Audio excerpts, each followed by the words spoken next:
Hello बच्चों, चलिए प्रश्न को देखते हैं। प्रश्न है निम्नलिखित प्रत्येक समीकरण को हल कीजिए। समीकरण है 12ab x का वर्ग घटाव 9a का वर्ग घटाव 8b का वर्ग गुणा x घटाव 6ab बराबर 0।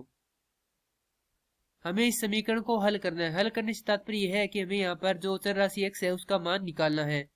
तो समीकरण को हल करें उससे पहले जो इसकी मुख्य अवधारणा है उस पर विचार करेंगे। तो इस प्रश्न के लिए जो मुख्य अवधारणा है वह हो जाएगी द्विघात समीकरण।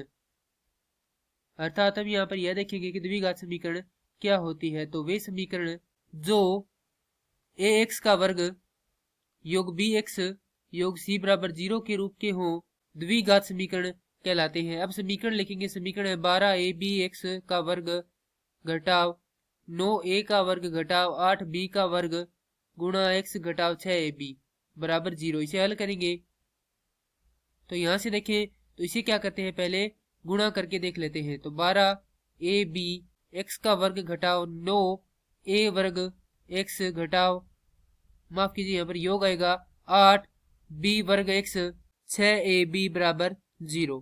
तो यहां से हम देखें तो क्या उभयनिष्ठ आ रहा है, यहाँ से उभयनिष्ठ आ रहा है।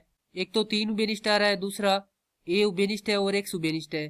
तो यहाँ पर क्या बचेगा, यहाँ पर बच जाएगा 4bx घटाव 3a। इसी प्रकार यहाँ पर उभयनिष्ठ लेंगे तो यहाँ पर उभयनिष्ठ आएगा 2b। तो यहाँ पर अंदर बच जाएगा 4bx घटाव 3a बराबर 0। तो यहाँ से हम देखें तो 4bx घटाव 3a और 4bx घटाव 3 दोनों में उभयनिष्ठ है, तो इसे भी क्या ले लेंगे, बार उभयनिष्ठ ले लेंगे।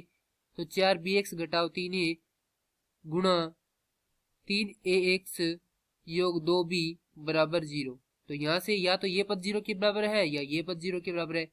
तो यदि हम इस पद को 0 के बराबर रखते हैं तो हमारे पास प्राप्त होगा 4bx घटाव 3a बराबर 0। और यदि इस पद को 0 के बराबर रखेंगे तो हमें प्राप्त होगा 3ax योग 2b बराबर 0। हल करेंगे तो प्राप्त होगा 4bx बराबर 3a अर्थात x बराबर होगा 3a बट्टा 4b। एक तो x का मान यह आ जाएगा।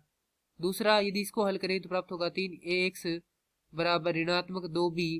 तो x का मान आ जाएगा यहाँ से ऋणात्मक 2b बटा 3a। तो x का दूसरा मान ये आ जाएगा। तो यही क्या है, इस समीकरण के हल है। मैं आशा करता हूँ कि यह प्रश्न आपको समझ में आया होगा। धन्यवाद।